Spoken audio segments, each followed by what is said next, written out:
안녕하세요. 예술에 관한 수다, 예술적인 수다를 지향하는 SBS 대표 팟캐스트 커튼콜 217회 시작하겠습니다. 저는 오늘 개관 진행을 맡은 이정혜 기자입니다. 네. 제 옆에는 SBS 문화예술 전문기자 김수현 기자 나와 있습니다. 네, 안녕하세요. 커튼콜 김수현입니다. 오늘 커튼콜 217회에서는요. 뮤지컬 팬들에게는 아마 이미 굉장히 유명하신 분인데요. 윌과 휴라고도 많이 불리시더라고요. 창작 뮤지컬에 수작이 나왔다는 평가를 받고 있는 뮤지컬 일테노레에서 작사와 대본을 맡고 있는 작가 박천휴 작가님 나오셨습니다. 와. 안녕하세요. 윌 앤 휴의 휴를 담당하고 있는 박천휴입니다. 원래는 오늘 그 윌 에런슨 씨도 같이 원래 모시려고 했었는데 지금 심한 감기 때문에 못 나오시게 됐다 그래서 너무 아쉽습니다. 네, 맞아요. 저도 사실은 감기에 조금 걸려 있는데 윌보다는 상태가 좋아가지고 네. 혼자라도 나오게 됐습니다. 네, 그러면 두 분의 얘기를 다 해주셔야 될 것 같아요. 네. 얘기를 많이 하셔야 될 것 같아요. 제가 오늘 윌 앤 휴 모두를 담당해 보도록 하겠습니다. 네, 두 분은 그 일테노레 외에도 어쩌면 해피엔딩, 번지점프를 하다 같은 작품으로도 굉장히 잘 알려져 있습니다. 네. 너무 반갑습니다. 반갑습니다. 초대해 주셔서 네, 감사합니다. 그래도 직접 자기소개 한번 또 다시 한번 부탁드릴게요. 네. 네, 윌 앤 휴의 휴를 담당하고 있는 박천휴 작가입니다. 네, 나오게 돼서 너무 영광입니다. 네.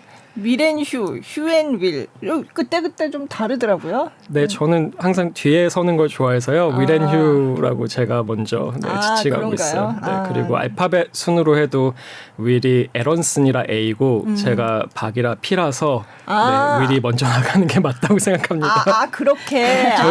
저희끼리 협의를 봤어요. 오래전에. 네. 그래서 윌앤휴. 저는 알파벳 순서라고 해서 아닌데 H가 더 앞인데. 미국은 성으로 먼저 따지더라고요. 네, 알겠습니다. 일테노레가 사실 공연은 이게 나갈 때쯤 되면 공연은 끝나 있는 상태가 될 거라서 조금 아쉽기는 한데요. 사실 그 전에 일찍 모시려고 했는데 이제 미국에 계셨고 또 다른 작품 준비하느라 바쁘셔서 맞아요. 네, 공연이 끝나고 모시지만 또 그동안 공연 보고 궁금했던 것들이 많은 분들도 있고 해서 네, 그래서 모셨습니다. 그리고 일테노레가 뭐 이번 한 번만 하고 말 것도 아니고, 네, 앞으로도 할 거기 때문에 어렵게 창작 초연이 올라갔으니 다시 다음에 더 좋은 프로덕션으로 관객분들을 만나게 되길 모두가 희망하고 있어요. 저뿐만 아니라 배우분들도 그렇고. 네, 그렇죠. 네, 그래서 일테노레 얘기를 진하게 해보겠습니다. 네. 혹시 못 보신 분들도 계실 테니까 어떤 작품인지 좀 소개해 주시겠어요? 네, 이 테노레는 1936년 경성을 배경으로 하고 있고요. 대학생들의 문학 모임인 문학회에서 이제 시대가 시대인 만큼 항일 운동을 하기 위해 연극을 올리게 돼요. 그런데 일제 검열이 점점 심해져서 준비하고 있던 연극마저 올리지 못하게 되자 검열을 피할 방법을 찾던 중 이탈리아 오페라를 한국에서 최초로 올리게 된다는 얘기를 다루고 있습니다. 그리고 그 중심에는 의대생인데 아주 소심한 의대생인데 오페라와 가창의 천부적인 재능을 발견하고 한국 최초의 오페라 테너가 되려는 꿈을 갖게 되는 윤희선이라는 인물이 있고요. 네. 실화를 바탕으로 했다고 들었어요.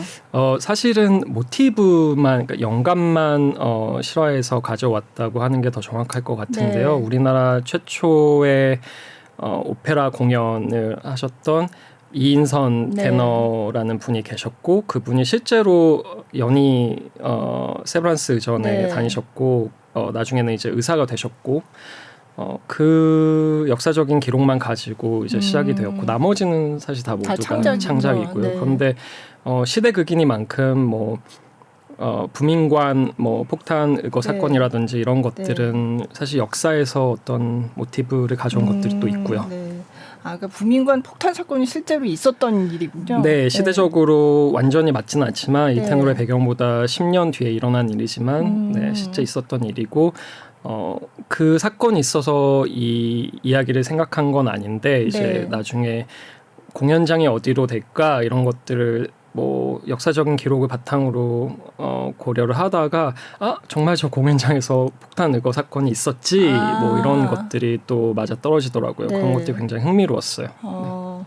그럼 언제부터 이 조선 최초의 테너 이야기를 써야 되겠다라고 생각하셨어요? 2013년 정확하게는 2013년이었던 것 같은데요. 네. 저희가 윌과 제가 쓴 첫 뮤지컬이 번지점프를 하다 있는데 네. 그 뮤지컬을 완성하고 나서 많은 분들이 칭찬을 해주셨어요. 감사하게도. 그런데 그 작품은 아무래도 오리지널 영화가 이미 있는 작품이었고 우리가 그렇죠. 시작한 이야기는 아니니까 다음번에는 우리가 시작을 해서 새로운 뮤지컬을 만들어 보자라고 생각을 하고 있었는데 이제 무슨 이야기를 쓸까 하다가 윌의 너무 천부적인 음악의 재능을 제가 좀 가장 가까운 동료이자 친구로서 세상에 더 알리고 싶었어요. 네. 그리고 윌이 사실은 하버드에서 클래식 음악을 전공을 했고 네. 하버드를 졸업하자마자 또 베를린에 가가지고 오페라를 전문적으로 공부를 했거든요. 네. 그래서 저희 동시대의 작곡가들, 저와 세대가 같은 작곡가, 뮤지컬 작곡가들 중에 사실 윌만큼 클래시컬한 음악에 대해서 조예가 깊은 작곡가가 흔치 않은데 네. 그 재능을 발휘할 수 있는 소재가 뭐가 있을까라는 게 한 가지 이유였고 그리고 제가 그때도 뉴욕에서 유학생으로 생활을 하던 때라서 무언가 처음으로 도전하는 사람들에 대해서 조금 관심이 많았어요. 뭐 저도 외국에 나가서 지내는 한국 사람으로서 나 이런 거 미국에서 처음을 해볼래, 이런 거 한국에서 처음을 해볼래, 뭐 이런 것들에 알게 모르게 관심이 갔었는데 그러다 보니까 이제 한국 최초 오페라 테너라는 소재가 끌리게 됐고 그 두 가지를 잘 매칭하면은 우리의 어떤 정서나 윌의 재능을 좀 잘 표현할 수 있는 작품이 될 수 있겠구나라고 생각해서 시작하게 되었습니다. 그럼 꽤 오래전부터 마음에 품고 있었던 작품이네요. 네, 그랬는데 이제 이게 아무래도 시대극이고 뭐 규모가 큰 대극장 뮤지컬이 돼야 할 것 같은데 그리고 오케스트라의 숫자가 이미 저희는 머릿속으로 최소 15인조 이상은 되어야겠다 생각했는데 그러면 사실 상업적으로 계산했을 때 도전할 수가 없는 그런 규모였어요. 저희 같은 신인 창작자에게는 특히나. 그래서 작은 공연에 먼저 한번 도전을 하자 창작 뮤지컬을. 그래서 사실은 먼저 쓰게 된 게 어쩌면 해피엔딩이었고 어쩌면 해피엔딩이 잘 정리되고 나서 바로 이 테너의 작업을 시작하게 되었습니다. 이게 저는 사실 못 봤는데 그 전에 그 낭독 공연을 우란문화재단에서 해서 하신 적이 있더라고요. 그래서 저도 그냥 노래만 조금 들었는데 그때랑 또 많이 바뀐 것 같아요. 그때 비교하면 계속 발전을 시켜서. 네, 이게 결국에는 중간에 코로나 때문에 더 지연이 된 것도 있지만 5년이란 시간이 그 낭독 공연 후 거의 5년이라는 시간이 걸렸는데 사실은 되게 긴 시간 같지만 뮤지컬을 만드는데 5년은 그렇게까지 긴 시간도 아니에요. 정말 뭐 신경 써서 만들려면 그때는 저희가 첫 내부 리딩, 그러니까 관객을 모시지 않고 내부 관계자들만 모시고 낭독회를 했었고 그리고 나서 바로 몇 달 있다가 우란문화재단 측에서 우리 이 어떤 프로그램의 일환으로 관객분들을 소수나마 모시고 낭독회를 하면 좋겠다라고 말씀을 하셔가지고 그렇게 낭독 공연을 하게 됐었어요. 근데 제가 낭독 공연 시작 전에도 무대에 올라가가지고 우리가 함께 이런 얘기를 관객분들에게 했는데 이거는 완성된 공연이 아니다. 굉장히 긴 마라톤의 시작 부분을 여러분들이 함께 지켜봐 주시는 거다. 그래서 이게 공연이 초연이 무사히 올라갈 때쯤에는 굉장히 긴 시간이 흘러가 있을 것이다라고 했는데 아니나 다를까 긴 시간이 흘러서 올해 관객분들을 만나게 되었습니다. 네. 그래서 그때 낭독 공연에 갔다 오신 모 제작사에 계신 분이 나는 눈이 없었나 봐 그러더라고요. 제작을 안 하셨으니까.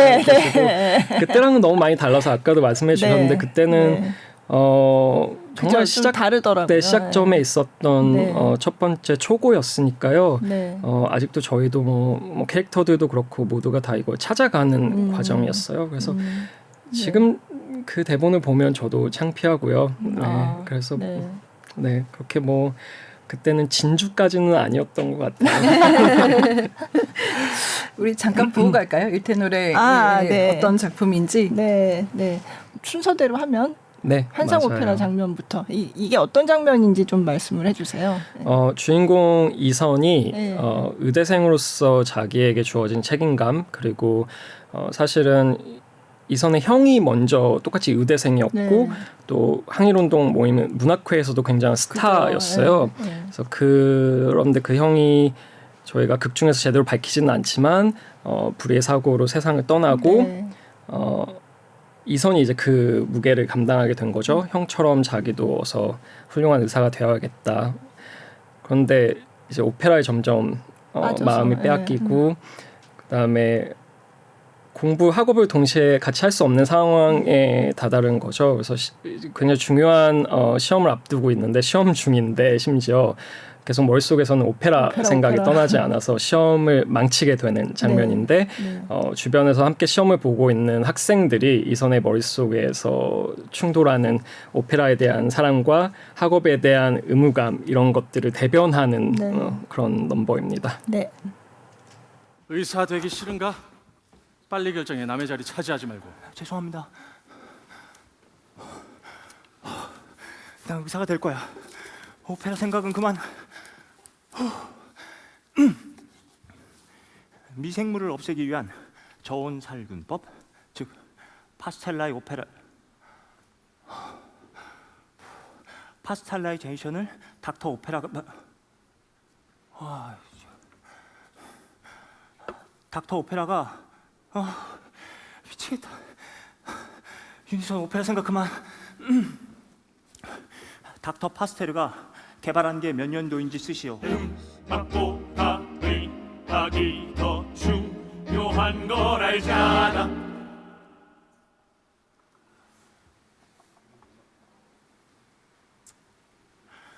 닥터 파스테르가 개발한 게 사람 목숨 살리는 건 음악 아닌 의학.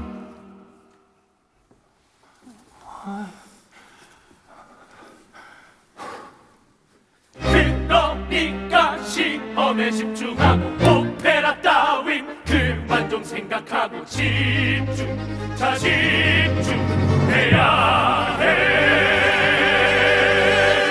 정말 죄송합니다.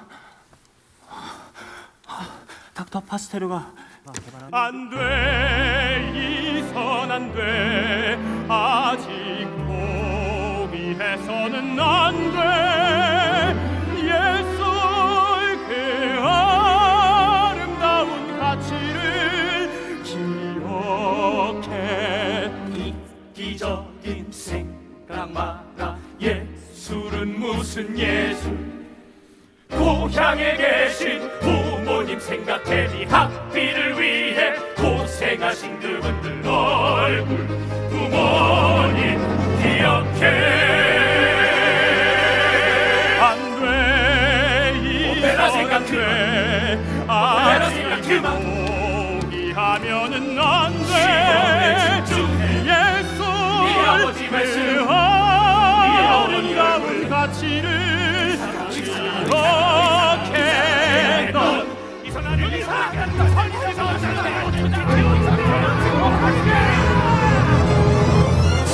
아들아 실망했다.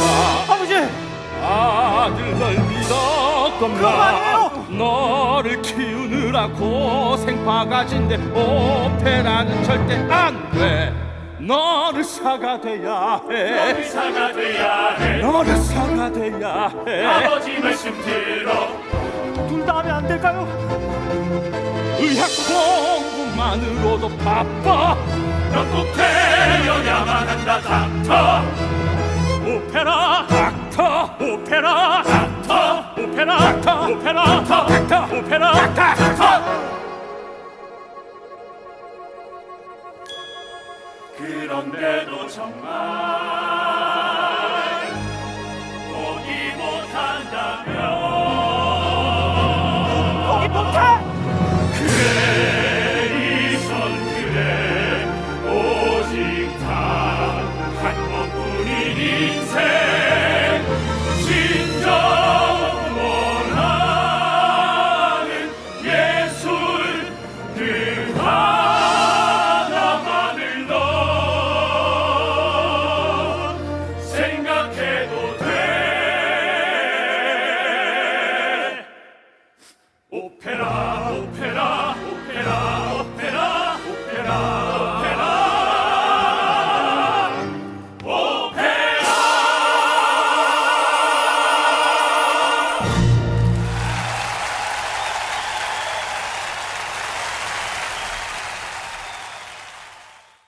네, 너무 재밌는데요. 환상 그- 오페라. 네. 감사합니다. 저 안 돼, 이 손 안 돼. 그거 하는 배우는 네, 맹원태 배우님. 네. 그러니까 그 다른 역할을 하시잖아요. 네, 맞아요. 네, 네, 그 수환의 오른팔인 원국이라는 역할을 또 맡고 있어요. 네, 사실은. 근데 전혀 다르게 보여서 저는 같은 배우인 줄 몰랐어요. 네, 그 무대 위에서 벌어지는 약간 마법 같아요. 네. 저렇게 의상 체인지만으로도 혹은 조금 다른 동작만으로도 완전히 다른 사람처럼 보이게 네. 되는 게 네. 무대 공연의 또 매력 중에 하나가 아닌가 싶습니다. 네.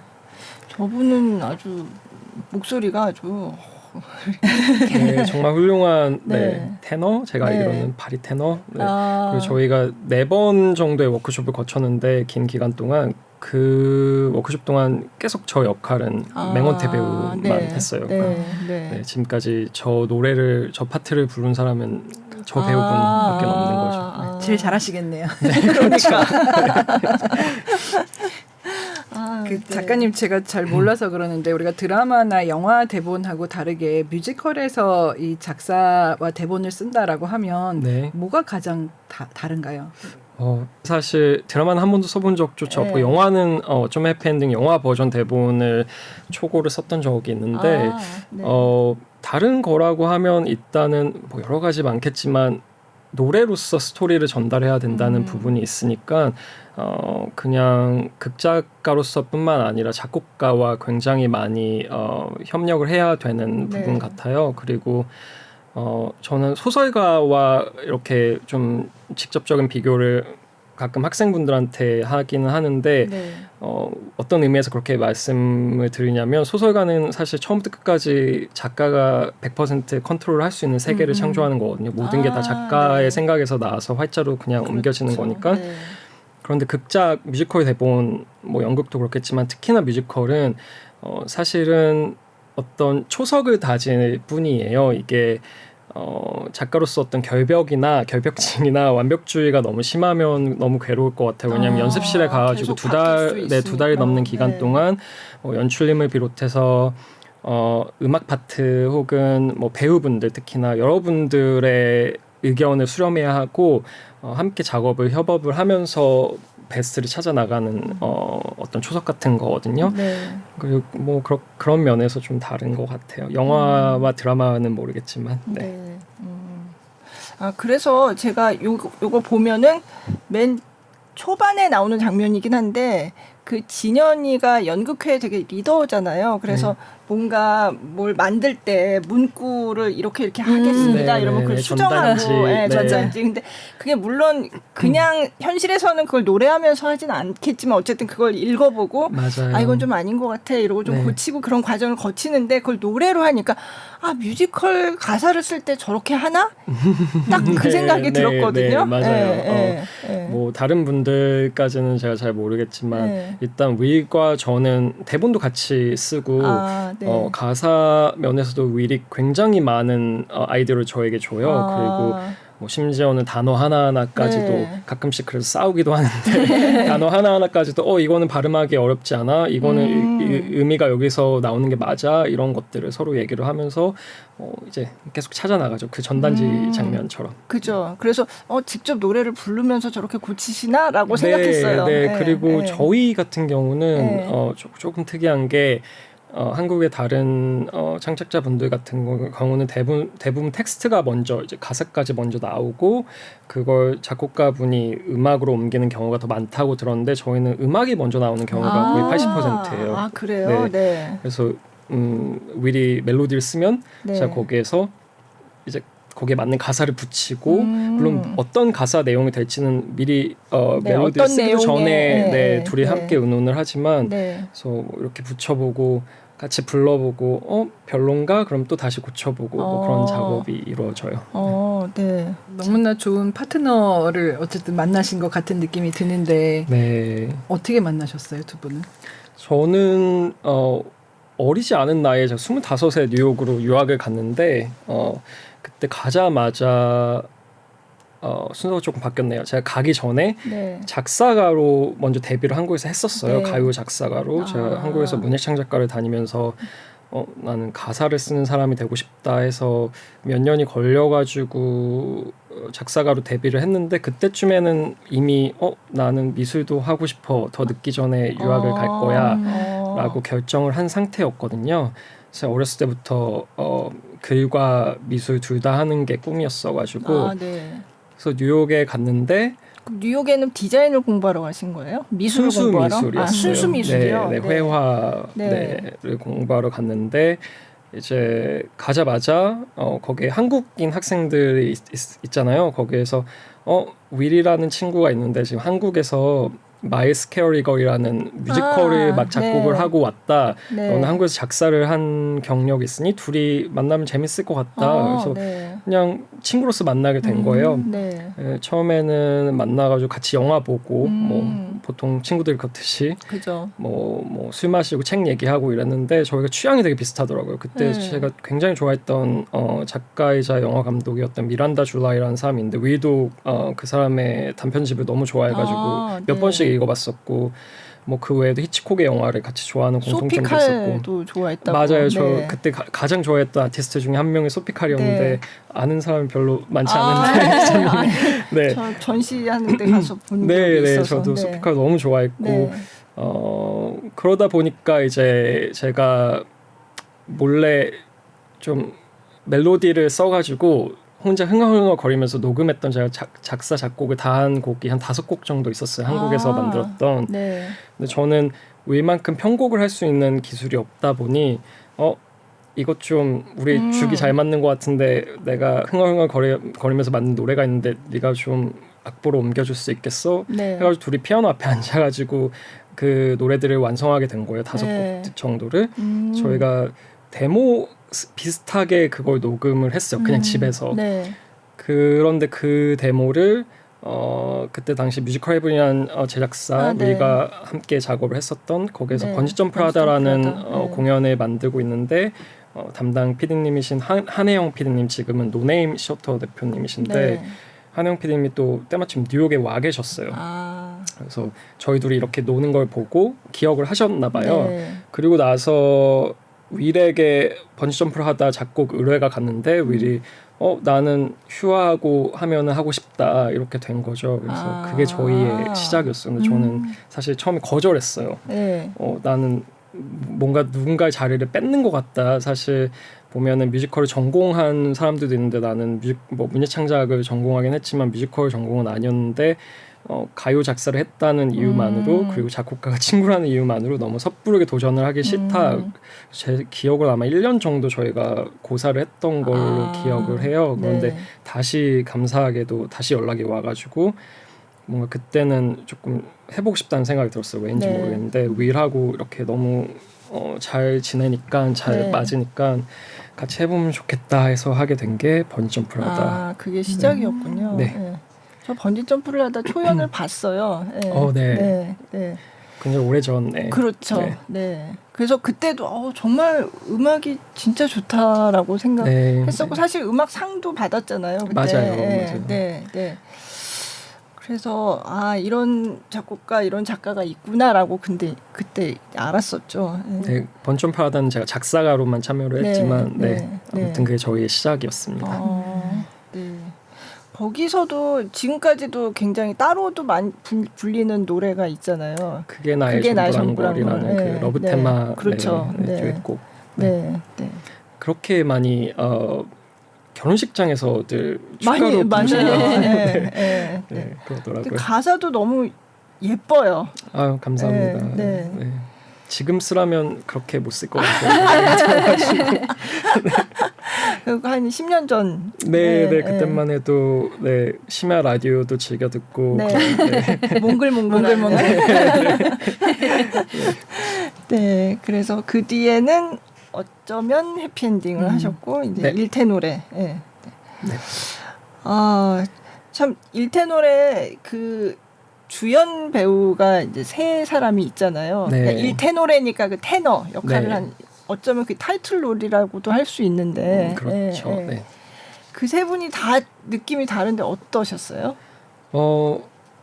너무 한국에만 있는 사실 네. 어떤 문화라서 이렇게 트리플 캐스팅이라는 게 보통 뭐 브로드웨이나 웨스트엔드는 그냥 한 명이잖아요. 그죠. 한 명의 주연 배우가 한 명이 그 주인공 역할을 하고 뭐 언더스터디가 있거나 네, 가끔 네. 얼터가 올라가는 네, 경우가 있거나 이렇긴 하지만 그래서 굉장히 흥미로웠어요. 이게 이 작업 방식이 좋은 부분도 있고 뭐 그만큼 더 신경 써야 되는 부분도 있는 건 사실인데 셋 다 매력이 너무 다르고 네. 세 분 다 배우로서 캐릭터를 찾아 나가는 방식 그리고 창작자와 소통하는 방식 이런 것들이 너무 다 달라서 네. 되게 다이나믹하고 재밌고 영감이 되는 부분도 사실은 많았고 네. 그랬어요. 네. 일단은 홍광호 배우 같은 경우는 광호형 미안해요. 홍광호 배우라고 부를게요. 광호형 광호형 이러는데 네.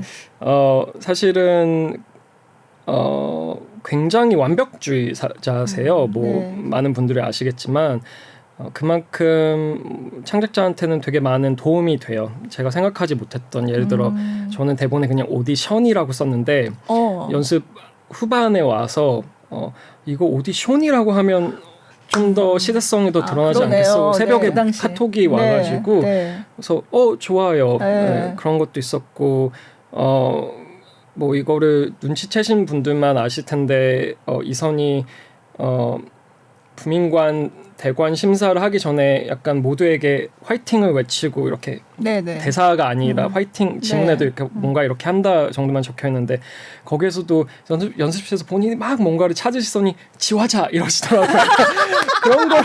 그런 걸 되게 창작자만큼 열심히 캐릭터를 네. 뭔가 더 다른 차원으로 네, 만들어 준다고 할까?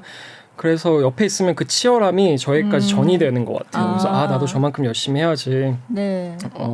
그래서 정말 많은 영감이 되고 네. 너무나 완벽주의자고 그리고 우리 박은태 배우님 같은 경우는 일단은 제가 사람으로서 너무 본받을 게 많아요.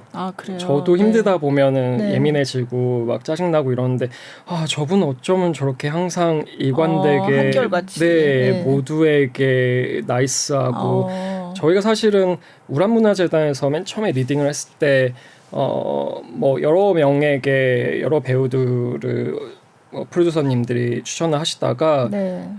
그때 전미도 배우와 네. 막 작업을 했었던 박은태 배우에게도 그 연락을 했었어요. 이선 역할을 해보지 않겠냐고. 네. 여러 가지 스케줄 뭐 이런 것들이 안 맞아가지고 못했는데 네. 긴 시간이 돌고 돌아서 이렇게 만나게 된 게 저한테는 되게 뜻깊은 인연 같더라고요. 그리고 되게 컨디션이나 이런 것들이 처음에 안 좋으셨어요. 다른 공연 때문에 저 네. 연습 초반에 그래서 굉장히 부담도 많으셨고 저는 몰랐는데 어떤 배우마다 이제 발음하기 어려운 단어들이 따로 있더라고요. 네. 제가 작사를 맨 처음 공부할 때는 애 발음이 고음에서 내기가 쉽다고 저는 배워가지고 네. 뭐 꿈, 애, 무개 막 이렇게 하잖아요. 네. 고음에 저희가 애 발음이 굉장히 많아요. 네. 그런데 은퇴용 같은 경우는 본인이 가장 어려워하는 발음 중에 하나가 애래요. 노래할 때. 그게 사람마다 다르군요. 네, 너무 미안했어요. 근데 제가 이거를 바꿔줄 바꿀 수 수가 있는 없죠, 그거는. 정도가 아닌 거예요. 네. 근데 그래서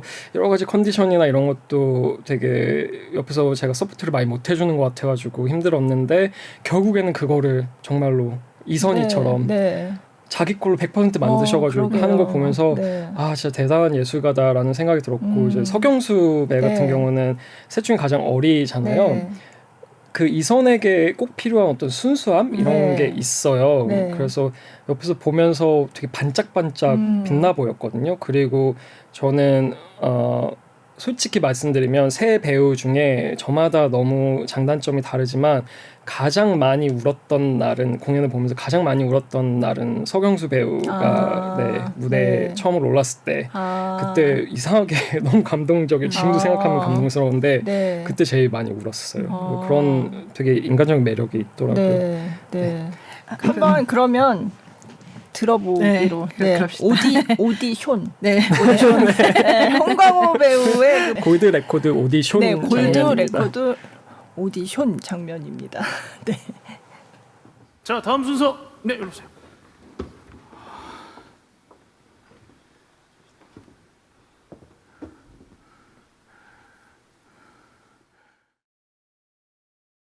가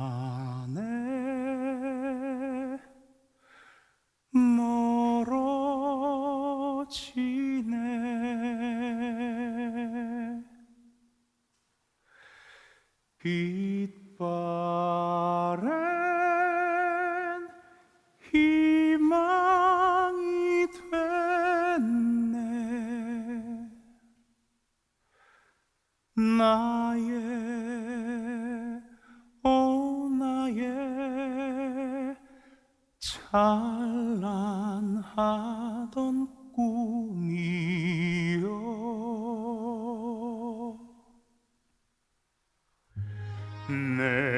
내겐 전부였네.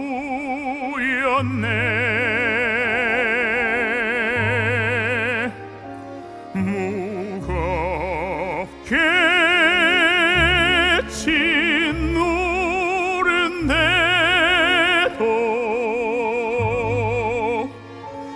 홀로 기꺼이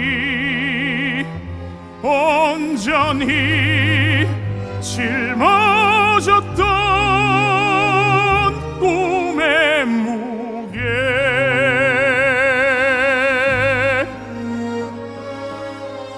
망연한 길의 끝에 나 도착하네. 이 눈물의 길을 따라 걸어온 세월아, 이젠 나의 지친 몸을 쉬게 허락해주, 허락해주. 내 마지막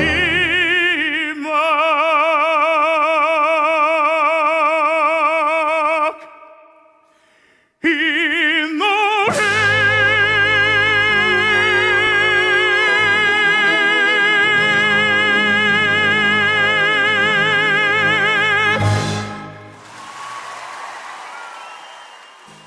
저는 창작 뮤지컬을 이제 많이 본 편은 아닌데 그 일테노래 들으면서 노래도 너무 좋고 대사 너무 좋더라고요. 그래서 이게 약간 우리 정서, 우리 말이 이렇게 아름답고 이게 이렇게 느껴질 수 있구나라는 게 새삼 좀 와닿았었는데, 만드시면서 좀 특별히 심혈을 기울이셨거나 좀 고심했던 부분이 있다면.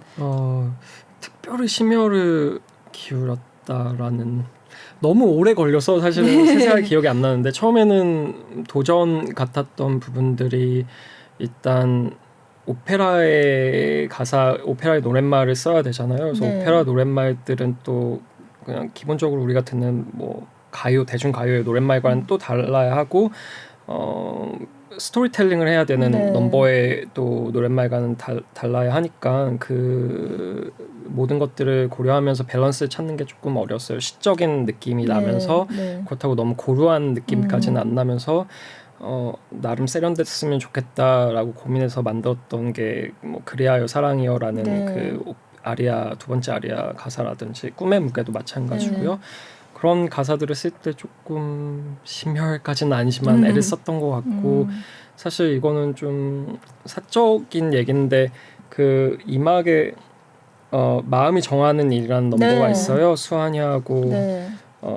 그 이선희하고 둘이 부르는 남자 둘의 듀엣인데, 그 가사가 정말 너무너무 안 써지는 거예요. 우리 워크숍을 작년에 본공연 연습 시작되기 한 달 정도 전에 워크숍을 먼저 했는데, 워크숍을 2주 동안 하는데 그 3주 동안 하는데 3주 동안에도 내내 그 가사를 쓰고 있었어요. 그래서 광호 형이 가사 왜 안 나와? 라고 얘기할 정도로, 뭐 밤에 잠이 안 올 정도로. 근데 이상하게 그렇게 안 써지는 가사들이 있어요. 무슨 얘기를 써야 될지도 다 알고, 네. 어떤 감정인지도 이미 다 알고, 위라고도 얘기를 다 많이 했고, 심지어 멜로디도 다 아름답게 나와 있는데 노랫말이 안 붙는 경우들은 정말 힘들거든요. 그게 네. 막 3주 걸려서 썼던 것 같아요. 그래요? 그렇게 대단한 가사도 아닌데 사실 그냥 말하듯이 술술 나와야 되는 가사인데, 그래서 3주가 걸려서 쓰고, 연습실에 가가지고 이제 배우분한테 가사를 보여줬을 때 광호영을 보고 나 소름 돋았어 이랬어요. 그때 예. 막 되게 울컥했어요. 네. 그게 조금 기억에 남아요. 아, 네. 그러네요. 마음이 정하는 일이라는 그 말 자체가 너무 그래 맞아. 예. 그 뭐 사실 굉장히 막 참신한 표현은 아닐 텐데 네. 비슷한 제목의 또 가요도 있더라고요. 저는 뭐 쓸 때 찾아보거든요. 혹시 뭐 같은 게 있나? 네. 비슷한 제목의 가요도 있는 걸로 저는 알고 있는데 다른 내용이겠죠. 근데 그냥 그 상황에서 너무 애둘러 말하지도 않고 너무 추상적이지도 않고 근데 또 너무 직설적이지도 않고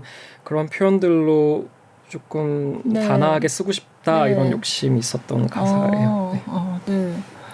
그러네요. 심혈이 들어갔습니다. 장면에. 네. 감사합니다. 네. 네. 가장 좋아하는 장면은요? 어려운 질문인데요. 네. 가장 많이 울었던 장면은 네. 여러 가지가 있지만 작고 완벽한 세상이라는 맞아요. 장면이 네. 있어요. 네. 우리 아마 영상을 보신 분도 많으실 네. 텐데 그게 바깥에서는 이제 막 항일 운동을 해야 되고 뭐 저마다 뭐 목숨을 걸고 뭐 꿈을 쫓아야 되는 사람들이 이제 처음에는 특히나 공연 이 오페라를 하기 싫어하는 그 네. 원국과 덕용이 맞아요. 그 노래를 네. 시작하거든요. 맞아요. 네. 그래서 이제 그쯤 되면 모두가 이 공연을 올리는 과정에 감화가 돼서 네. 우리가 무대 위에서 만들고 있는 지금 이 순간에 만들고 있는 작고 완벽한 세상이 참 좋다라고 얘기하는 장면인데 굳이 공연을 하는 분들이 아니라 극장에 와 계시는 분들도 마찬가지일 거예요. 바깥에 아무리 시끄러운 뉴스들이 많아도 우리가 이 극장 안에 있는 2시간, 3시간만큼은 네. 우리 완전한 세상이구나라는 느낌으로 보셨으면 좋겠고 저도 그래서 좀 감동을 받았어요. 네. 그게 영상이 있습니다. 네. 봐야죠. 이런 스무스한 진행. 네. 네. 네. 의도한 건 아니었는데 그렇게 됐습니다. 네. 작고 완벽한 세상 영상 보고 이야기 계속하겠습니다.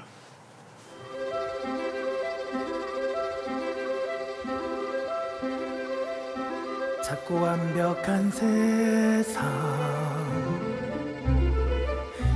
여기 우리가 만든 세상 저 문 바깥에 그 어떤 위험도 이곳엔 존재하지 않아 작고 완벽한 세상 피아노를 칠 때면 지휘봉을 들 때 건반 위에 손을 올리며 허공에 선율을 그리며 세상 모든 게 나의 손짓대로 마음 깊은 곳에 슬픔도 흘러갈 것처럼 느껴져 모든 노래가 피아노를 칠 때 지휘봉을 들 때 위에 설 때면 이상하지 모두 날 보는데 아득히 평안한 기분이 내가 나일 수 있는 내겐 가장 안전한 작은 우주 같은 난 살아있는 것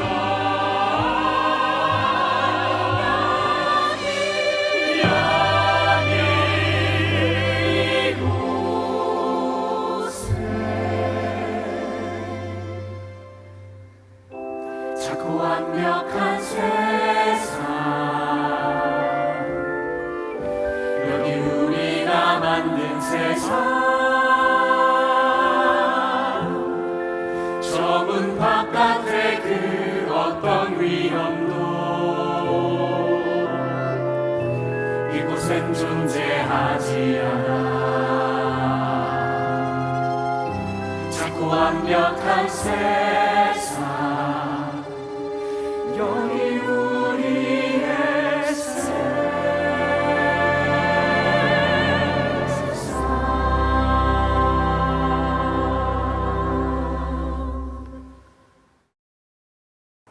작고 완벽한 세상 네, 봤습니다. 저도 저 장면 너무 좋았어요. 네. 감사합니다.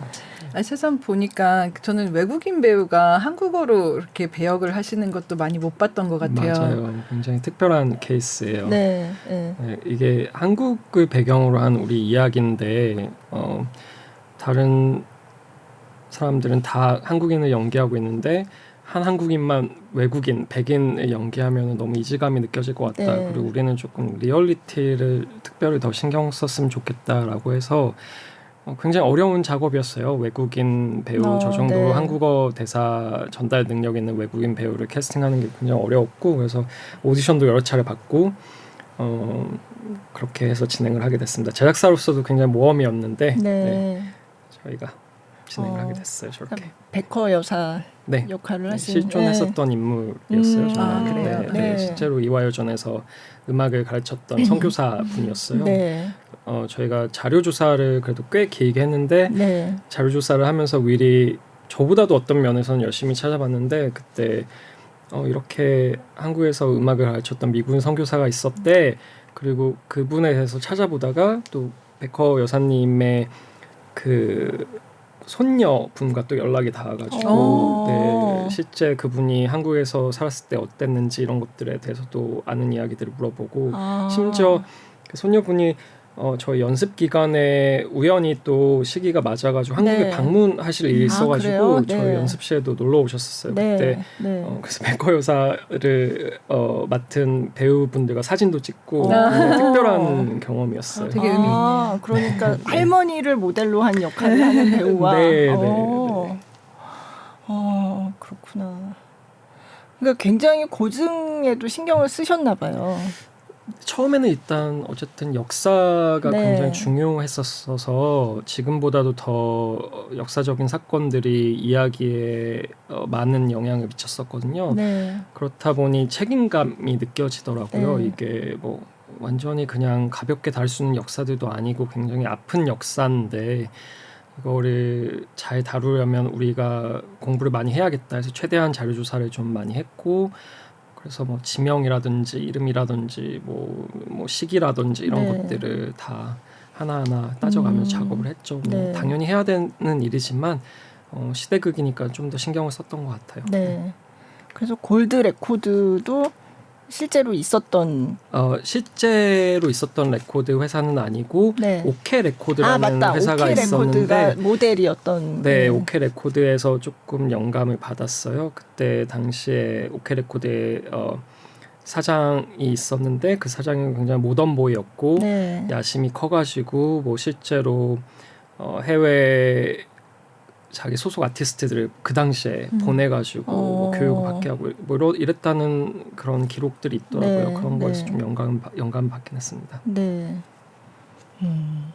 그때 뮤지컬 봤을 때 프로그램북 저희 하나 구매했었는데요.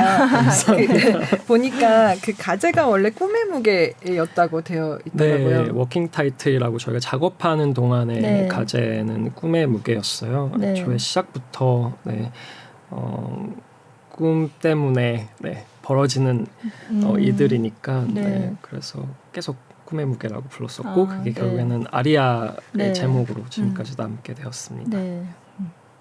이게 이제 오페라 테너, 1테노레가 테너니까 오페라를 만드는 사람들 얘기잖아요. 그래서 중간에 이제 오페라가 실제로 나오는데 그 오페라가 이제 원래는 실제로 있는 오페라 아니고 새로 만든 이 작품을 네, 위해서 네. 만든 거잖아요. 네.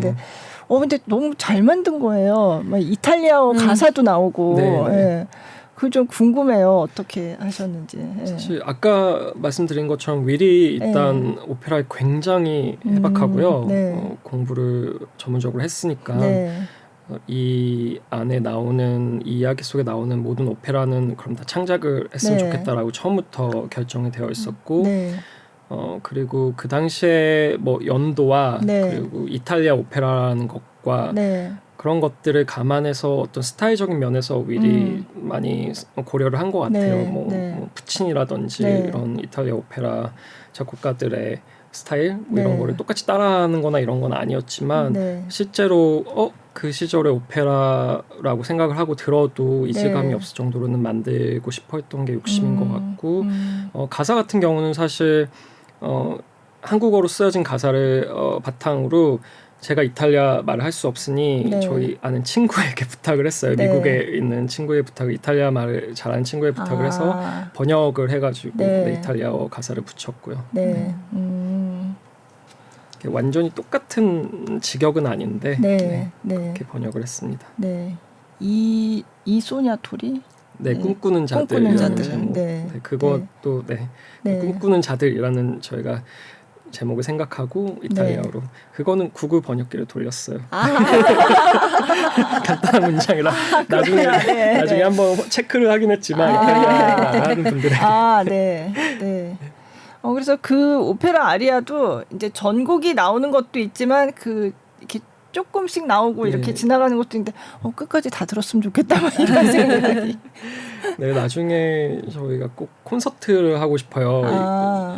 사실은 너무 잘 아시겠지만 실제 오페라의 오케스트라는 이거보다 훨씬 큰 규모잖아요. 그렇죠. 보통 네.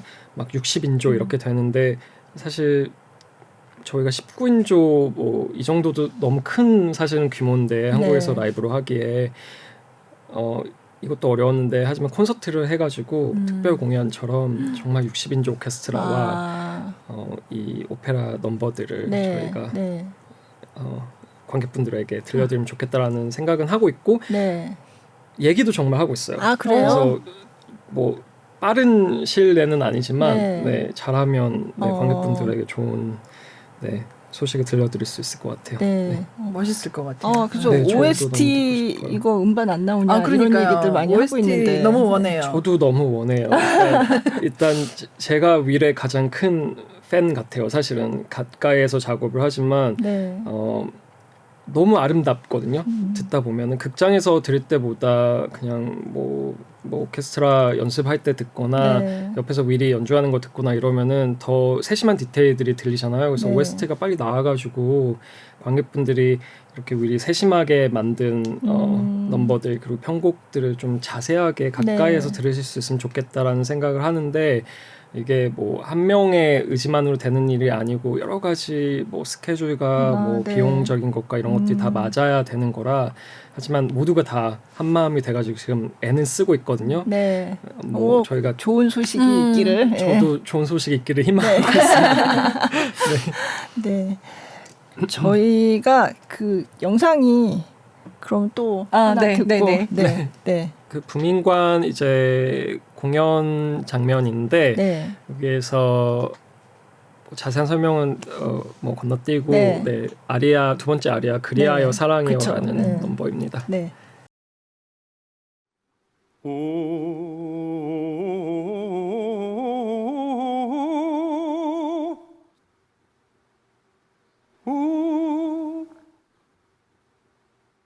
나탈리아 나탈리아 오 그대여 내 사랑이여 그대 어느새 이막 712마디 고독을 닮은 그 이름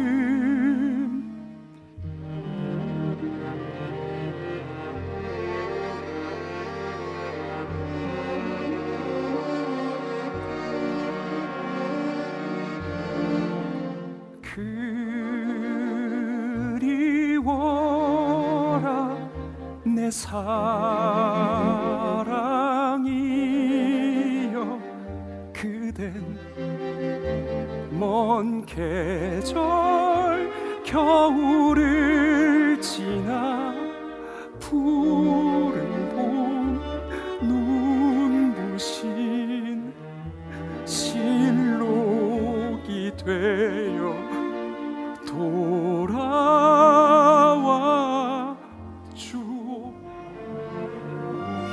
그대의 사랑이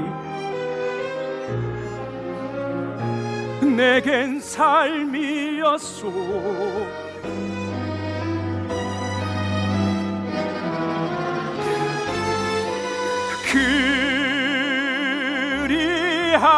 그리하여 내 사랑이여 그댄 내 영원 그댄 내 시작 내 결말 이젠 날 데려가오 그대 곁에 간절한 사랑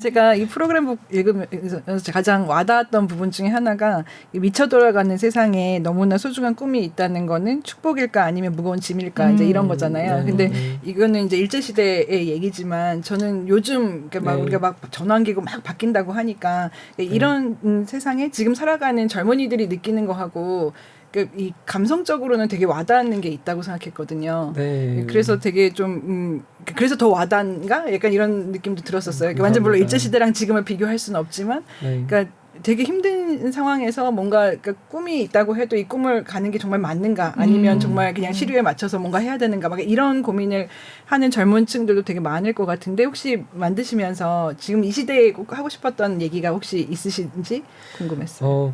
일단 시작은 너무나 개인적인 것 같아요. 항상 창작자로서는 어쩔 수 없이 나로부터 시작을 하게 되잖아요. 그리고 이제 시대에 반응을 하게 되고 한 명의 창작자로서 이 테노를 처음 구상했던 10년 전에는 제가 학교를 그 뉴욕대학교에서 갓 졸업을 해가지고 광고회사에서 디자이너로서 일을 할 때였어요.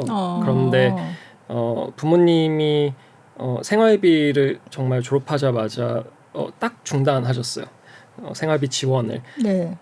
그리고 뭐 카드도 다 중단하셨고 그래서 제가 네. 막 열심히 돈을 벌고 살아남아야 하는 그런 때였는데 부모님의 메시지는 되게 확고했거든요. 이렇게 비싼 돈까지 들여가지고 유학을 보냈으니 빨리 돌아와가지고 대기업에라도 취직하는 게 어떻겠냐. 근데 설마 예술 같은 거 하려는 건 아니지? 이거였는데 네, 저는 뭐가 됐든 어쨌든 창작을 하는 사람이 되고 네. 싶었고 광고 회사에 디자이너로 들어갔던 것도 뭐 같은 이유지만 이렇게 내가 하고 싶은 게 있다는 게 나를 힘들게 만드는데 그럼 이게 나한테 축복인 거야 아니면 어떤 저주 같은 거야? 나는 왜 스스로를 힘들게 할까? 이런 생각이 굉장히 네. 많았던 때라서 네. 그게 이야기에 많이 깔리게 된 것 같아요. 캐릭터를 만들 때도 그랬고 그래서 저희가 일제강점기라는 굉장히 어둡고 힘들었던 역사를 배경으로 하고 있지만 지금 2024년의 관객에게 이걸 선보여야 하는 거니까 가장 동시대성이 느껴지게 지금 관객분들도 공감할 수 있게 만드는 게 현재를 살아가는 창작자로서의 의무잖아요. 그래서 그 시대를 적확하게 표현하고 최대한 존중하면서 표현하되 요즘 관객분들이 봤을 때 특히나 저보다 어린 관객분들이 봤을 때도 공감하는 이야기를 만들면 좋겠다가 저의 목표였습니다. 네. 창작 뮤지컬이 라고 해도 굉장히 외국 배경에 외국 네. 얘기가 굉장히 네. 많거든요. 그래서 전 보면서 너무 그중에 좋은 작품들이 참 많지만 왜 계속 저렇게 할까라는 게 사실은 좀 약간 궁금하다. 그 원인이 있기는 하겠죠. 근데 그게 좀 답답하기도 했었거든요. 근데 약간 이걸 보고서 이렇게 속이 뻥 뚫리는 기분이었어요. 감사합니다. 네. 사실은 어려운 것 같아요. 네. 저도 무수히 많은 창작자 중에 한 명으로서 어쨌든 상업의 논리에 영향을 받으며 창작을 하는데 이 테노레도 마찬가지지만 우리나라를 배경으로 우리 얘기만 한다고 성공이 보장되는 것도 아니고 아니죠. 되려 더 어떤 면에서 네. 어려울 수도 있거든요. 하지만 중요한 거는 모든 문화 예술이 그렇듯 우리가 우리 이야기를 하기 위해 하는 거잖아요. 네. 더 많아졌으면 좋겠어요. 더 많아졌으면 좋겠고 어려운 일인 거 아는데 많이 시도해 주셨으면 좋겠고 뭐 저는 시도했으니 남들보다 낫습니다 이런 얘기가 아니라 네, 아직 뮤지컬 역사가 한국에선 짧으니까 네. 역사가 좀 길어지면서 더 우리 얘기, 우리 나라를 배경으로 한 우리 얘기가 더 많아지지 않을까라고 저도 기대하고 있습니다. 네. 제가 오페라도 담당이에요. 제가 오페라를 개인적으로 좋아하기도 하고 네. 그래서 저는 자꾸 그런 쪽에 그러니까 대사 중에 오페라는 여전히 비싼 유흥거리도 안 된다. 값비싼 취미거리조차 못 된다. 라는 대사가 있어서 약간 이거는 오페라를 하는 사람들이 들으면 굉장히 뜨끔할 얘기다라는 생각을 했거든요. 네. 근데 그냥 별 생각 없이 쓰신 대사는 아닐 것 같다는 생각이 네. 들었어요. 네. 사실은 미리 쓴 대사 같아요. 제 기억으로는 네. 항상 저희 쓰고 나면 이거 너가 썼어, 내가 썼어 이러면 둘 다 네가 쓰지 않았어 막 네. 이러는데 아까 말씀드렸다시피 미리 대학교에서 오페라를 전공하고 오페라 작곡가가 될까 고민을 처음에는 했었어요. 뮤지컬 네. 작곡가가 되기 전에. 근데 오페라 작곡가가 되면은 대중을 만나지 못한다는 생각에 너무 안타까웠대요. 네. 내가 너무 소수의 사람들만 향유하는 무언가를 쓰는 게 과연 진짜 가치 있는 일일까 나한테 정말 가치 있는 일이겠지만 누군가에게는 네. 그게 내가 하고 싶은 일인가라는 고민을 많이 했대요. 네. 그런 게 조금 반영된 대사 같아요. 저는 되게 의미심장하게 다가왔거든요. 그게. 네. 네. 네, 사실은 누군가에게 뮤지컬도 마찬가지예요. 저희 그렇죠. 저희 가족들은 아직 이태노래도 아직 못 보셨고 그래요? 제가 쓴 뮤지컬을 한 번도 본 적이 없어요. 그래요? 네, 저희 가족 누구도 관심이 없으세요? 잘 모르시고 바쁘시고, 그리고 처음에 반대도 심하셨고 네. 이해를 제가 시켜드리지도 않았고 막 이렇게 노력도 안 했고, 전 되게 시크하게 보러 오지 마세요. 오기 싫으면 막 이랬거든요. 그래서 누군가에게 사실은 그렇죠.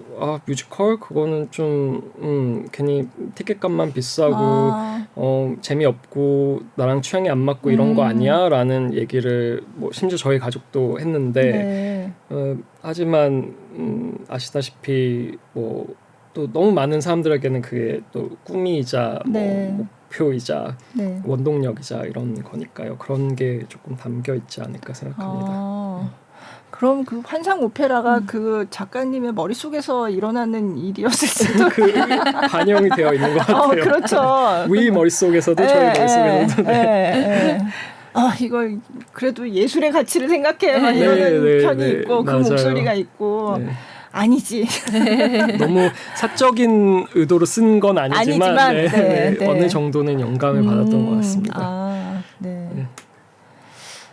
그래서 사실 저는 그래서 이것 때문에 그 이인선이라는 테너가 어떤 사람이었는지 다시 찾아보게 됐어요. 네, 많은 분들이 그렇게 말씀해 주셔서 뭔가 뿌듯하고 감사해요. 그래서 그 시대에 정말 생각해 보면 무슨 일제 강점기에 무슨 오페라야. 심지어 이탈리아까지 그러니까 유학을 갔던 그때 이탈리아에 동양인이 몇 명이나 되었겠어요. 그러니까요. 저는 그런 것도 되게 흥미로웠어요. 놀라웠고 그리고 뉴욕 매트 오페라 오디션에 합격을 했다 이런 얘기가 있는데 기록이 있다고는 하는데 그게 잘 실제로 매트 오페라에서 확인을 해줬는지는 잘 모르겠더라고요. 저도 그렇게 직접 물어볼 수는 없으니까 대신에 제가 찾은 가장 근접했던 자료는 이런 것도 있었어요. 그분이 번역을 한 아리랑 이런 것들이 매트 오페라에서 가지고 있는 보관되어 있는 자료 중에 있다 이런 거는 인터넷에서 좀 찾았던 기억이 있거든요. 그래요? 그래서 좀 이거를 더 많은 기록이 남아 있었다면 명쾌하게 남아 있었다면 좋았을 텐데 그렇게 기록조차 안 남았다는 게 사실은 조금 많이 좀 짠하기도 하고 조금 그러면서도 존경심이 들기도 하고 그 정도로 어떻게 보면 홀대받는 시기에 우리가 그런 도전을 한 사람이 있었다는 거잖아요. 그렇죠. 그래서 오페라가 여기 일제시대 때 어떻게 오페라의 꿈을 갖게 됐나라는 거를 그 실제 인물 이인선 테너는 어땠을지 모르겠지만 이 작품에서는 그게 너무 설명이 잘 되더라고요. 그래서 그것도 좀 인상적이었어요. 네, 어쨌든 뭐 허구의 세계를 창작하는 네. 거니까요. 그 인선 테너님에게서는 모티브만 네. 네, 가져왔고, 그래서 그 우리의 세계, 우리가 만든 세계 안에서는 또 관객분들이 처음부터 끝까지 쭉 네. 함께 공감하실 수 있게 설명을 하고 이야기를 만들어가는 게 네, 창작자의 일이니까요. 네. 네. 그러면 한 번 더 보나요? 네. 사실 신춘수 대표님을 얼마 전에 우연히 다른 자리에 갔다가 뵀는데 지금 물론 그 위대한 개츠비 때문에 바쁘지만 네, 네. 근데 그걸 좀 이렇게 좀 마무리하고 나면 꼭 일테노래도 해외에 나가서 공연하는 게 꿈이다 그렇게 말씀하시더라고요. 네.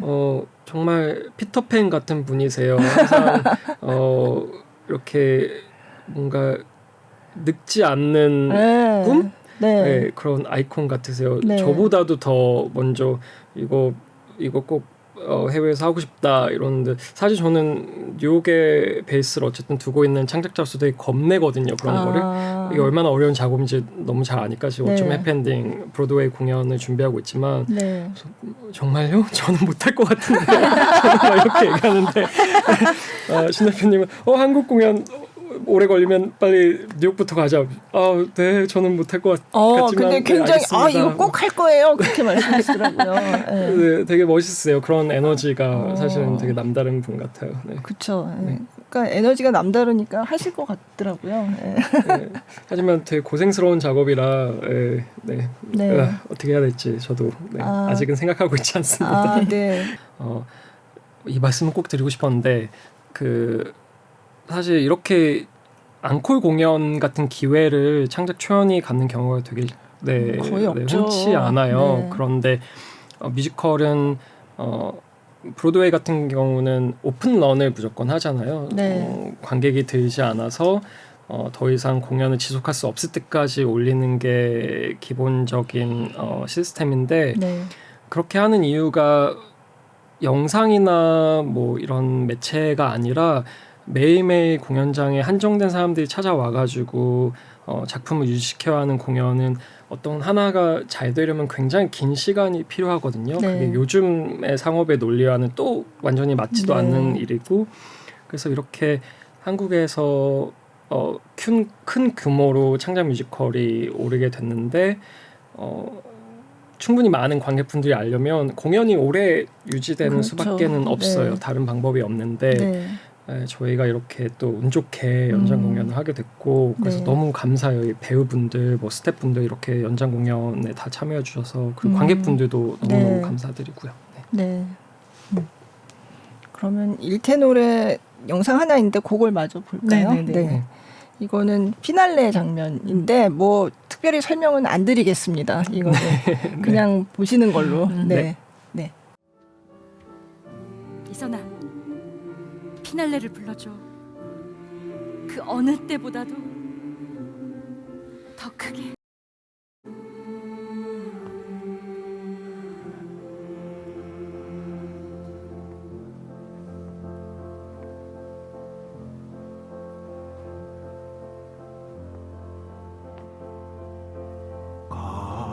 가네 멀어지네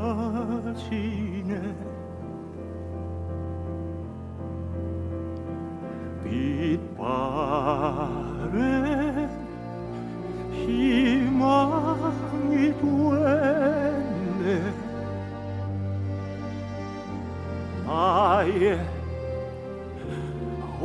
나의 찬란하던 꿈이야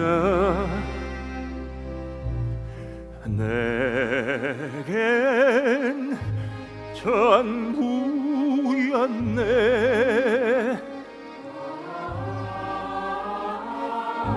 무겁게 짓누른데도 홀로 기껏 온전히 짊어졌던 꿈의 무게 멀어지네.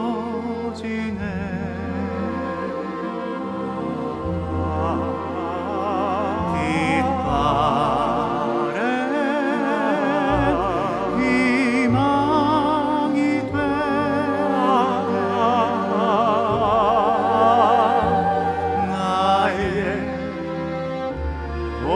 나의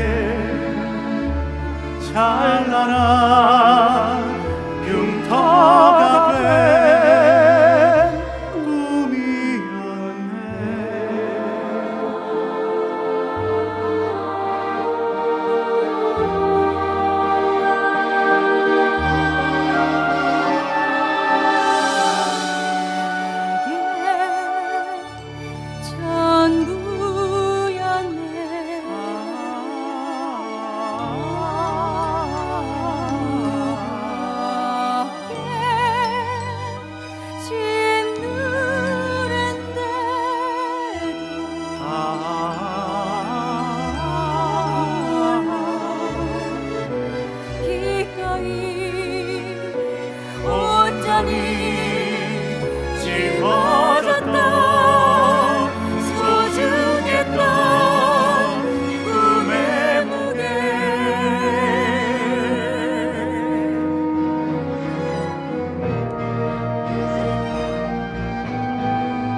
도착하네. 눈물의 길을 걸어온 세월아 이제 나의 지친 몸을 쉬게 허락해 주오. 허락해 주오.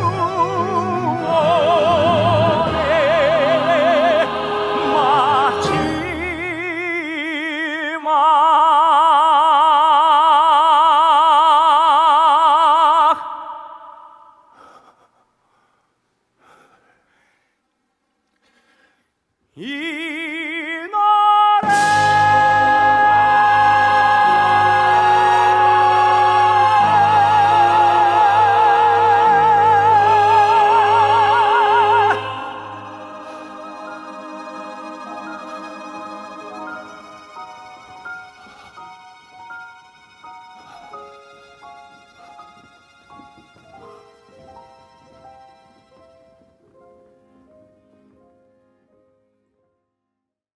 영상 잘 네. 봤습니다. 감사합니다. 네, 이제 다음 작품으로 사실 지금 한국에 와 계신 게 일테노래 공연은 끝났고 지금 어쩌면 해피엔딩 공연 준비 때문에 오신 거잖아요. 네, 어쩜 해피엔딩 저희 6월 18일 날 새로 네. 개막을 하는 네. 5연 개막을 하는데 그 연습과 또 그 전에 또 2주 신작이 동안 있죠? 신작 워크숍이 네. 있었어요. 네. 그 신작 워크숍을 위해서 한국에 와 있었습니다. 네.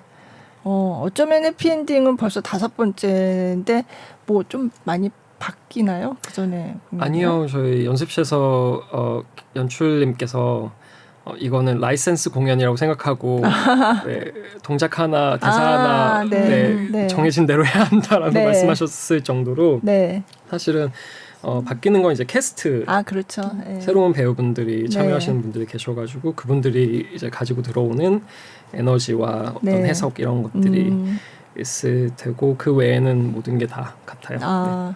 연출은 그럼 김동현 연출님 그대로. 밴딩도 네. 일테노래도 하시고. 네. 저는 사실은 어쩌면 해피엔딩을 잘 몰랐었거든요. 근데 네. 타 TV 방송에서 그 전미도 배우님하고 정문성 정문성 배우님이 씨. 네. 즉석에서 이제 갑자기 그 뮤지컬 노래를 부르셨는데 네. 노래가 너무 좋은 거예요. 그래갖고 감사합니다. 너무 감동을 받아서 저 노래 뭐야 하고 찾아봤더니 어쩌면 해피엔딩의 노래더라고요. 그래서 사랑이란 이런 네. 노래였던 걸로 기억하는데 그래서 갑자기 여기 너무 관심을 갖게 됐어요. 그래서 언제 이거 또 하나 찾아보니까 6월에 한다 그래서 저는 그래서 되게 알게 되고 기뻤거든요. 네, 6월 18일입니다, 여러분.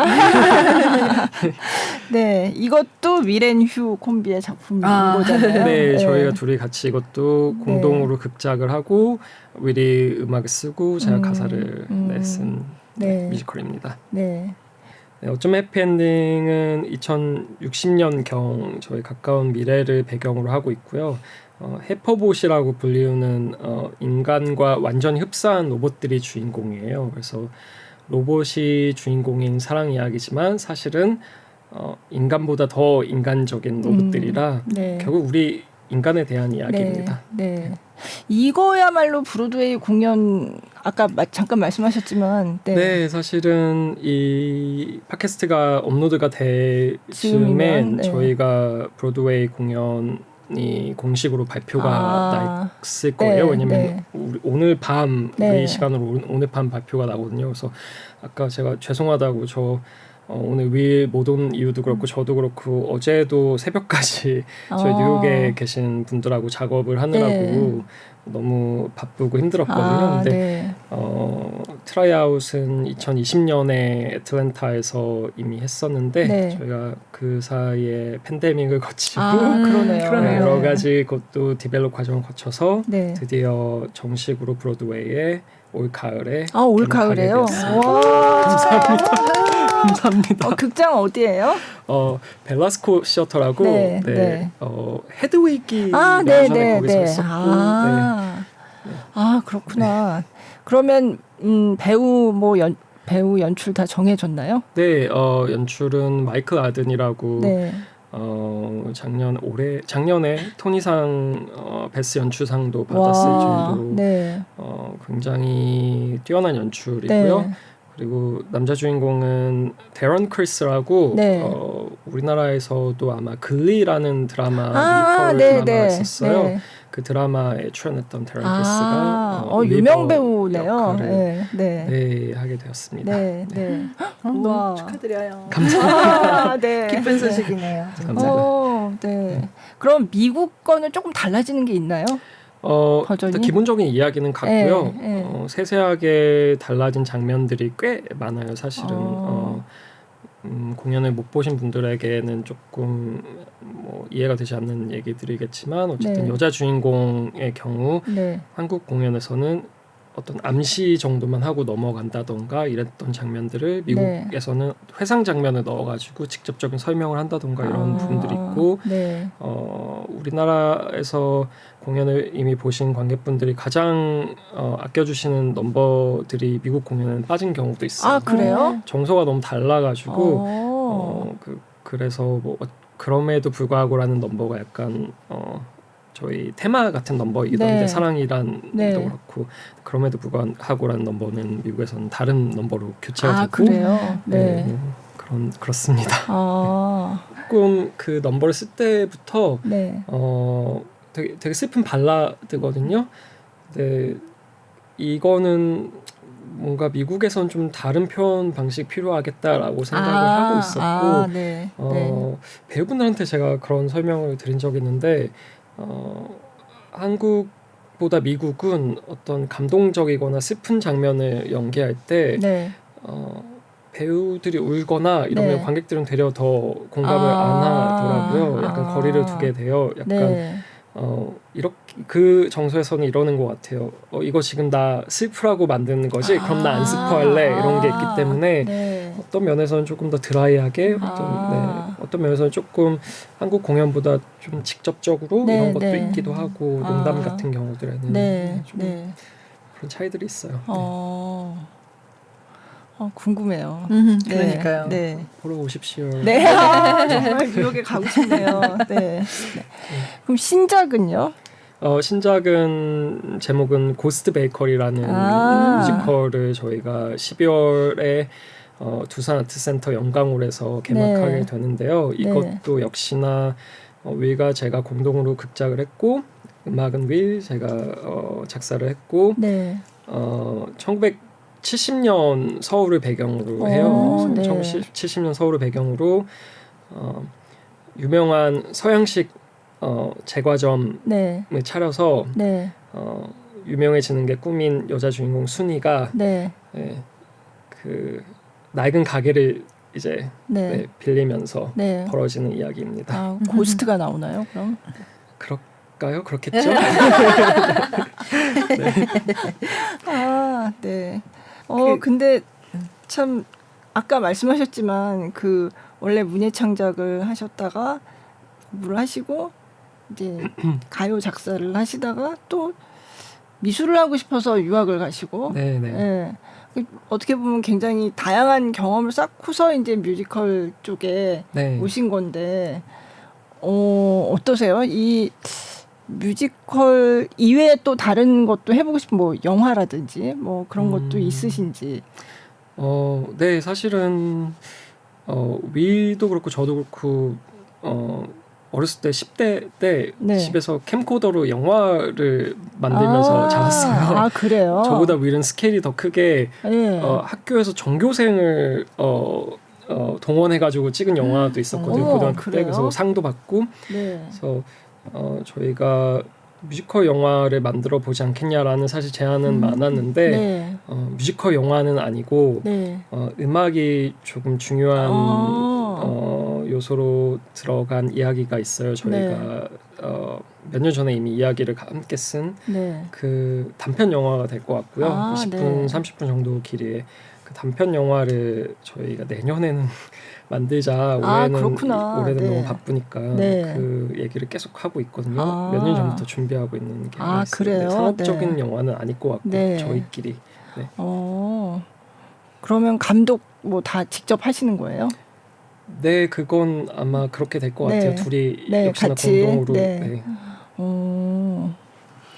이 얘기를 그렇구나. 듣자 보니까 작가님의 영역은 그냥 이렇게 뮤지컬 작가 이 작사가 이게 아니고 이렇게 뭔가 좀 이 음악과 스토리가 있는 뭔가 작가님이라는 네, 네. 생각이 사실은 드는데 네, 처음 어렸을 때부터 그냥 글짓기는 항상 일부 같았어요. 일기 쓰는 거 좋아하고 뭐 백일장 나가서 상 받는 네. 거 좋아하고 제가 그냥 잘할 수 있는 네. 것들 중에 하나였고 음악 역시 혼자 집에서 피아노 치면서 노래 흥얼거리면서 만들고 그리고 왜 우리 사생 대회라고 네, 하잖아요. 그죠. 어렸을 때. 네. 그럼 보통 학교에서 그런 거를 하면은 백일장 사생대회 이렇게 하면은 둘 중에 하나만 선택하면 됐었어요. 네. 그림 그리고 싶은 그죠. 학생들은 그림 그리고 네.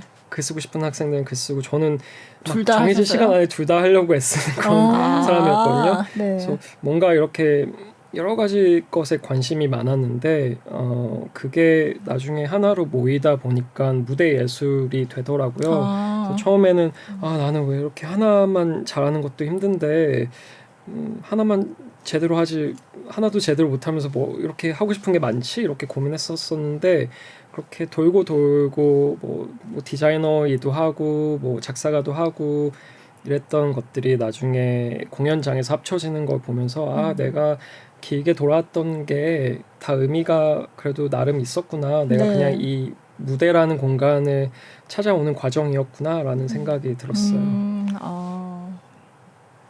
그러니까요. 두 분 다 굉장히 다양한 분야에 관심도 많고. 네. 그게 아마 저희가 함께 작업하게 된 이유였던 것 같기도 해요. 비슷하게 여러 가지에 관심 많아가지고. 네. 작가님처럼 이렇게 여러 가지 무대 예술과 관련된 일을 하고 싶어하는 이제 젊은 사람들도 많이 있잖아요. 네. 혹시 그분들한테 좀 뭐 해주고 싶은 얘기? 제가 막 조언 같은 거를 드리기에는 아직 저도 너무 부족하고 배워가는 단계인데 저도 어렸을 때 특히나 가요 작사가로 데뷔할 때가 대학생 때니까 되게 어렸잖아요. 그때 되게 막막했거든요. 그래서 막 여러 분 찾아다니면서 물어봤는데 열심히 준비하시는 수밖에 진짜 없는 것 같아요. 막 습작을 많이 하시고 무언가 예를 들어 내가 극작가가 되는 게 꿈이라면 열심히 공부하시고 열심히 쓰시고 열심히 기회를 찾으시고 집에만 있어서는 또 기회가 발생하지 않으니까요. 그렇게 하다 보면 언젠가는 한 번쯤은 뭐 크고 작은 기회들이 오게 되는 것 같아요. 그때 그 기회를 놓치지 않기 위해 열심히 준비하시고 대신에 너무 재미없는 얘기겠지만 이게 굉장히 어려운 직업이거든요. 월급이 나오는 직업도 아니고 심지어 몇 년이 걸려서 공연이 올라갔다고 해도 뭐 안정적인 뭐 생활이 보장되는 것도 아니기 때문에 그런 걸 어떻게 해결할지에 대한 대비책들은 한 가지씩 있어야 할 것 같아요. 저의 경우에는 처음에 회사를 다녔고 좀 해피엔딩 같은 경우도 회사를 다니면서 쓰고 그러셨나요? 네, 좀 해피엔딩이 공연이 올라가고 나서 회사를 그만뒀거든요. 네. 뭐 회사라든지 아니면 뭐 여러 부업을 가지, 부업을 네. 요즘엔 부업도 많은 네. 시대니까 그런 준비를 하시면 언젠가는 원하는 작업에 조금씩 가까워지지 않을까라고 저도 노력하고 있고요. 생각하고 있습니다. 네. 아까 시작하기 전에 참 오페라 유령의 그 번역, 그 리릭, 그 가사 번역 하셨다고. 네. 이게 참 스스로 얘기하려니 쑥스러운데 그 작년에 오페라 유령 그리고 올해 초까지 했나요? 작년에 막이 내렸나요? 잘 기억이 안 나는데. 저도 잘 기억이 안 나네요. 네. 네. 오페라 유령 새 프로덕션이 한국 네. 프로덕션이 올라갔었잖아요. 길게 네. 공연을 했죠. 그때 네. 번역을 한번 다듬어 달라. 굉장히 오래 전에 그쵸, 번역이 한국어 되었기 버전이 때문에 한국어 되게 버전이 오래전에 네. 했었으니까. 그래서 네. 그 요청을 받아가지고 번역 윤색을 했는데 오페라 유령이 잘 아시다시피 성수루잖아요. 가사가 주인. 그래서 제가 조금씩 수정을 했지만 결국에는 이게 워낙에 역사가 긴 공연이고 한국에서도 워낙에 많이 공연된 네. 작품이기 때문에 이전 버전으로 많이 다시 돌아갔어요. 그래서 네. 이거는 제가 참여했다고 하기에 너무 부끄럽다. 제가 네. 일을 잘 못한 것 같다. 그래서 제 이름을 쓰기가 너무 겸연쩍으니 네. 가명으로 해도 되겠냐 그래서 프로그램북에 박지원이라는 가명이 실려 있어요. 네. 왜 박지원인가요? 모르겠어요. 그냥 여자 이름도 완전히 여자 이름도 아니고 완전히 남자 이름도 아닌 네. 약간 중성적인 이름을 네. 생각하다가 네. 박지원이라는 이름을 그냥 무심코 떠올렸고 네. 제가 좀 부끄러웠던 것 같아요. 이거 내 이름을 걸기에는 너무 참여도가 낮은 거 아닌가라는 네. 생각을 했는데 한 가지 되게 뿌듯했던 거는 홍광호 배우와 함께 그 공연을 보러 갔었어요. 네. 근데 아시다시피 홍광호 했었죠. 배우께서는 네. 심지어 라우 역할도 하고 네, 오페라 그 유령 역할도 하고 네. 그래서 누구보다 이 작품을 잘 아는 배우분들 중에 한 명일 텐데 보시고 난 다음에 보고 나니까 그래도 저게 저런 의미였구나 나 이제서야 이해가 됐어라고 얘기하는 것도 있었어요. 그래서 그래요. 네. 뭐 제가 기분이 좋으라고 해주시는 건지 모르겠지만 네, 그게 되게 뿌듯했었어요. 그렇군요. 네. 또 여기서 오페라 유령 얘기가 있는데 네. 참 재밌는 얘기 많은데 네, 많은 얘기 해주셨는데 네. 혹시 마치기 전에 이 얘기는 하나 꼭 더 꼭 하고 싶다. 하고 싶었는데 못했다. 너무 길게 얘기를 해가지고 이렇게 길게 봐주신 여러분도 너무 감사드리고요. 이 테노레가 이제 이 팟캐스트가 업로드가 될 때쯤엔 이미 폐막을 하고 난 다음일 텐데 굉장히 많은 분들이 굉장히 오랫동안 도와주셨어요. 그 모든 분들 CJ ENM의 분들, 오디 컴퍼니 그리고 배우분들, 우리 스태프분들 모두에게 너무 감사드리고 특히나 찾아주신 관객분들, 지금 뮤지컬 시장이 그렇게까지 상황이 좋지 않다고 듣고 있는데 이렇게 창작 초연에 힘을 보태주신 모든 관객분들께 가장 큰 감사드립니다. 네. 끝나기 전에 안내 말씀 하나 드리겠습니다. 골라듣는 뉴스룸 커튼콜은 SBS 뉴스홈과 네이버 오디오 클립, 팟빵, 애플 팟캐스트, 구글 팟캐스트 등 오디오 플랫폼에서 그리고 유튜브 영상으로도 만날 수 있습니다. 유튜브 플레이리스트 김수현 문화전문기자의 커튼콜에서 지난 회차도 다 모아서 보실 수 있거든요. 검색창에 김수현 기자 커튼콜을 치면 나오니까 많은 관심 부탁드립니다. 네. 오늘 뮤지컬 어떠셨어요? 사실은 너무 긴장이 돼가지고 횡설수설한 것 같은데 잘 편집해 주실 거라 믿으면서 집에 가도록 하겠습니다. 네. 무사히 귀가하시길 바랍니다. 네. 네. 네. 오늘 고맙습니다. 박찬유 작가님 모시고 재밌는 얘기 많이 나눠봤습니다. 네. 네. 감사합니다. 감사합니다. 네.